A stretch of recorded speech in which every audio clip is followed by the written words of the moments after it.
I got into a Genesis. This is luxury. Whether it's a sleek G70 or the GV80 with that third row, these are high-end vehicles with payments that actually make sense. Go see Michael. Tell him Sid sent you. Genesis of Brooklyn. Find him at genesisofbrooklyn.com.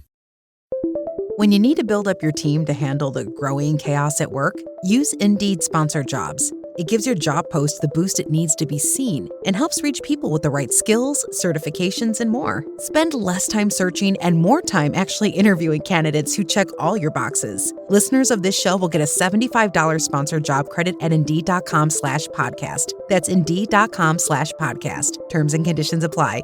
Need a hiring hero? This is a job for Indeed Sponsored Jobs. Brian Geltzeiler, of course, NBA radio on Sirius XM, and been doing my radio shows going back to my days in South Florida for 15 years, and Francesca loves him. I love him. He's an NBA genius. Now, you said before the start of this series that you thought the San Antonio Spurs would win it in 7. It didn't look good when the Knicks took the first 2 games on the road and came home with a chance to go up 3-0 in their own building last night. But with the Spurs winning Game 3, is this Game 4 almost a must-win for the Knicks? Not necessarily. I think it's more of a must-win for the Spurs, frankly. Listen, the Spurs falling behind 2-0 at home obviously puts you in a massive, massive hole. But I also will say this. I think, and this not only goes for this series, but kind of for the NBA playoffs over the last 5 years, home court just means less. And so I think we maybe overrated the Spurs losing at home factor in terms of how excited everybody got over how good the Knicks look and where this was going. And the Spurs reminded you last night how good they could be. What I found interesting last night is that, listen, the atmosphere was something like we'll never see, Sid, and we don't see. It seemed to be that the Spurs were able to almost fend off the atmosphere. They were annoyed by it and not distracted by it, and it seemed to fuel them a little bit. The Knicks seemed to be kind of in awe of the atmosphere a little bit early on. Yep. Knicks got off to a rough start and spent some time recovering from it. I think that's true. They were down 16-6. I think they were still looking for President Trump and the Raptors and, weren't turning the basketball over and not making shots. Look, at the end of the day, the Spurs outplayed the Knicks last night. They deserve to win. But Knicks head coach Mike Brown, who's a very easygoing guy, he's not one of those fiery coaches who kicks things and yells and screams.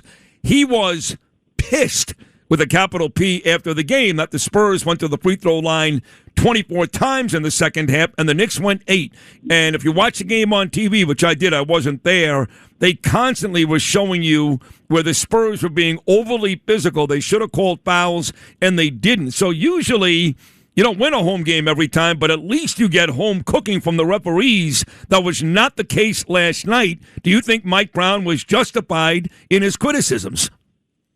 Well, listen, I think Mike Brown's doing his job, and it's something that he needs to do in this spot and shine a spotlight on some of the officiating. I thought it was a very oddly officiated game in this respect. They were letting everything go in the first half, and they decided in the second half to almost call a completely different game and call touch fouls. And the players, especially on the Knicks side, had a very hard time adjusting to that. Listen, the Spurs got away with some stuff, but I will tell you, if you watch what happened off the ball with Karl Towns on Victor Wembanyama, they could have called 12 fouls on Towns. So I kind of think some of that went 2 ways. With all that said, I don't blame Mike Brown. You want to point out a free throw disparity to help you into the next game. The problem is the free throw disparity reflects less uneven officiating and more of the style of play. Wembanyama was omnipresent defensively last night. He was a shadow for Anunoby off the dribble, and Anunoby, by the way, was pretty good with him off the dribble and took it to him and didn't see the ball enough, but he was a shadow on Brunson as well. So you look at how Wemby played, the Knicks shied away from going to the rim outside of OG Anunoby, and their level of free throw attempts, especially in the second half, reflected the fact that they did not go to the rim like they had earlier in the series. I think that's fair. Brian Geltzeiler right here, and Wemby certainly asserted himself more offensively early in the game. He had 4 field goals almost right away, and instead of standing outside and burying threes, which he did bury an early 3, he was underneath the basket. You know, when he gets the basketball, he's 7'5". He doesn't have to jump to dunk it. He's right there. So he's huge. So good, Sid. And it's sometimes what these young guys do is go away from him. Harper and Castle and Vassell and even Fox, a veteran player, like at the end of the first half, he touched the ball in the last possession of the first half. That was his only touch in the last 5 minutes of the second quarter. And notice in the last 5 minutes of the second quarter, Knicks made a run to take a 7-point lead. Like, they go away from him so much, and he's so good in not only the fact of he can get himself to spots where he's comfortable scoring. Once he gets in the paint, he's so long, it's very hard to stop him there. But we saw it last night. He can shoot the basketball from the perimeter, too. So, it's hard to understand why they spend so many possessions not getting him the ball, because when they do, they get results like they got in the second half last night. I want to talk Brunson. A lot of Knicks fans were ready to put him third ahead of Patrick Ewing. They'll still do that if the Knicks end up winning this championship. A lot of Knicks fans are going to put Brunson 3 regardless of his effort the rest of the way, because he's won and Patrick didn't, right behind Clyde and Willis. But to be fair, as amazing a Nick as Brunson is, and he's been tremendous this postseason, the NBA Finals, these 3 games, not exactly great for Jalen Brunson. So the Knicks, if you look at it, kind of lucky they're up 2-1 because Brunson has been, for the most part, ineffective. Yes, he has. He's played, listen, and the reality is he's played about 1 good quarter in 12 quarters. And I give a lot of the credit there to the San Antonio Spurs for how they're defending him.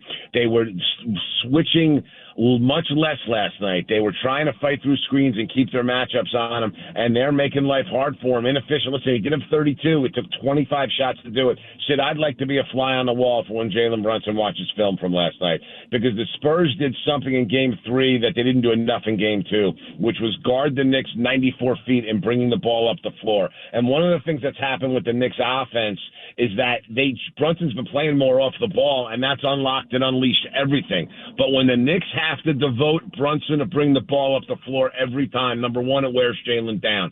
Number 2, Brunson has a bad habit of bringing it up and not getting it out of his hands and not leaving the ball. Brunson has been at his best here for the Knicks in these playoffs, spending a lot of time playing off the ball where they're running things through Towns. Now, listen, they did a very good job of blocking Towns' passing lanes, having Wemby not guard him but play off a heart in the paint. It made life harder to run through things at the elbow. But I'd be interested to see what Jalen Brunson would think of his own performance, and we won't ever hear it in the media in terms of the fact that when he did get the ball over midcourt, he wasn't relinquishing it often enough or fast enough for the Knicks to run offense outside of him isolating. And I think that was the fundamental problem with the Knicks offense last night. Be very interested to see what kind of adjustments they make to deal with that, because it may require putting another skilled ball handler on the floor next to him. Listen, Hart's a good ball handler, not good enough for this kind of defense.